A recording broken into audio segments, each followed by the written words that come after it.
मर्दा घरे आइल बा मेरा असर है कौन है सुना तारू धनिया बड़ा मेहनत पड़ल बा तहरो नु देखो अब के काट के आवत तनी 16 कट्ठा अभी धूरे भर में अभी बाकी है बा धूरे भर में इना क्या रहियो कठला खींच देतो आप चाहता नहीं कि वो काम करो ए जब बैठब खाई तो लेट हो जाए तनी सा सतुआ उतु अचार उचार बांध जाके खड़ियनिए में काटब वही जे भूख लगी तो खा लो काहे राजा जी एक तो रात भर रहुआ खटनी करतानी आ दिन भर कटनी करतानी रहुआ लगे हमरा खातिर तनको टाइम नहीं खे ए बेर आइल बानी तो कहतानी कि हम फिर से जाएम कटनी करे काहे राजा जी रहुआ नहीं खे बुझा एक तो हम नया नहर कन्या बानी आ रहुआ हमरा के टाइम ना दे के हाय चैत का दिन आइल बा बुझाते नहीं के कवन मौसम बा दिन भर टप टप पसीना जब जब हमरा चोली से पार होता हमरा तो लगता कि हमार रोआ खाड़ हो जाए ओ माय गॉड आइल बरे गार्ड की नौकरी करे जा आ रात भर हाय जाड़ा लागता ई चैत के महीना तो हमरा बुझाते नहीं खे आ एहू में रउआ कहतनी कि हम खेत में जाए हम तो सोचले रानी रउआ आई थी तो हमरा ही जवानी के संगे खिलवाड़ कर रउआ खातिर हम टिकोड़ा के चटनी पीसती बरहन की छोटा सतुआ सान के अपना हाथ से खियाई एगो मुरई चबैती लेकिन रउआ तो हमरा सब श्रद्धा पर गर्दा मिटा देले बनी राजा जी ए राजा जी ए बेरा हम कहतनी रउआ मत जाई ए बेरा हमार मन नहीं करत कि हम रउआ के छोड़ी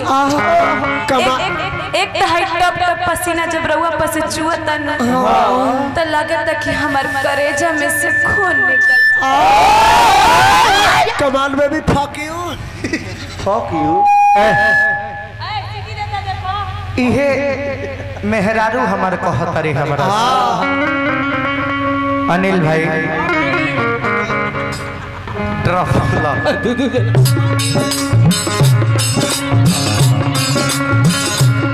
राजा के तना करबका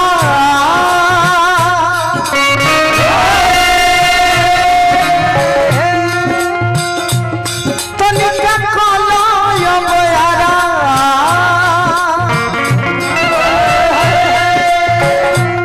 राजा के तना करबका तनिका कलय बयारा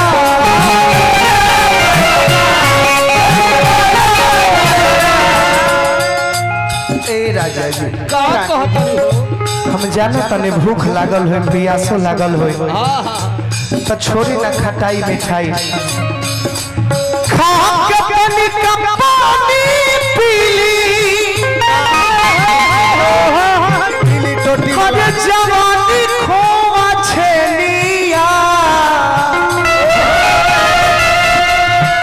खा के तनिका पानी पीली खा के तनिका पानी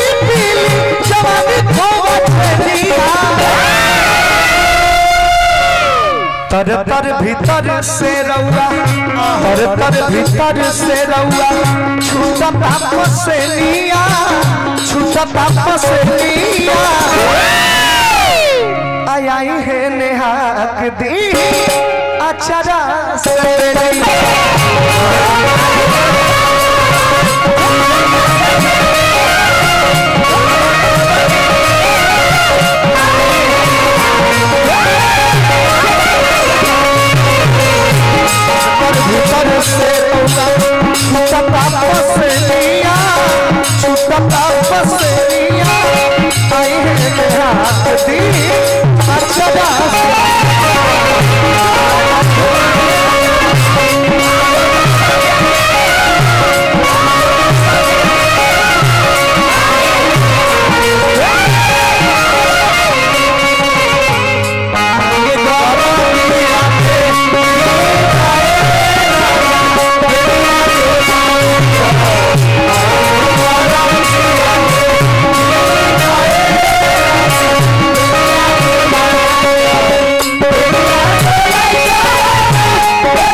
और अतिया कहतिया का कहतिया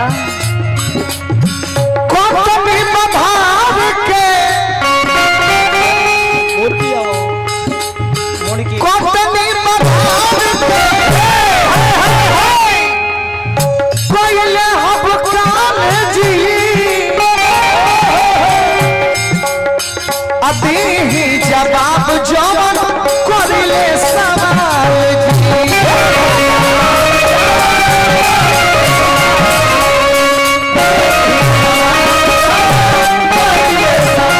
अरे दूर काहे भागतानी कि दूर काहे भागतानी सत्य निकलिया तर तर भीतर से रउआ छूटा ताप से निया छूटा ताप से निया अब बैठे हैं नेहाक दी अचरा से बेलिया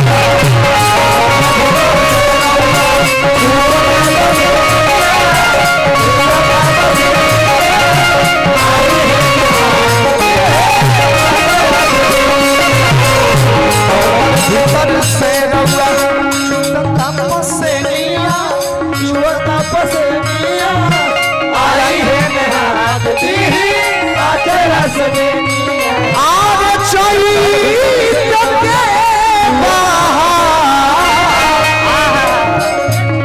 अरे लुटबा लूटा लुटबा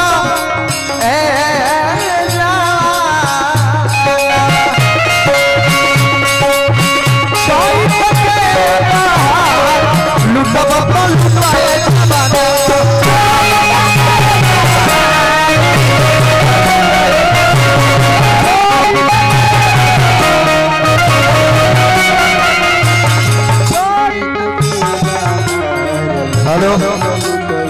छोटू वेटर ग्रुप पता सुखवलिया विश्वनाथ मोड़ से पुरस्कार दिहले बने हार्दिक अभिनंदन भगवान बना के रखा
वाटर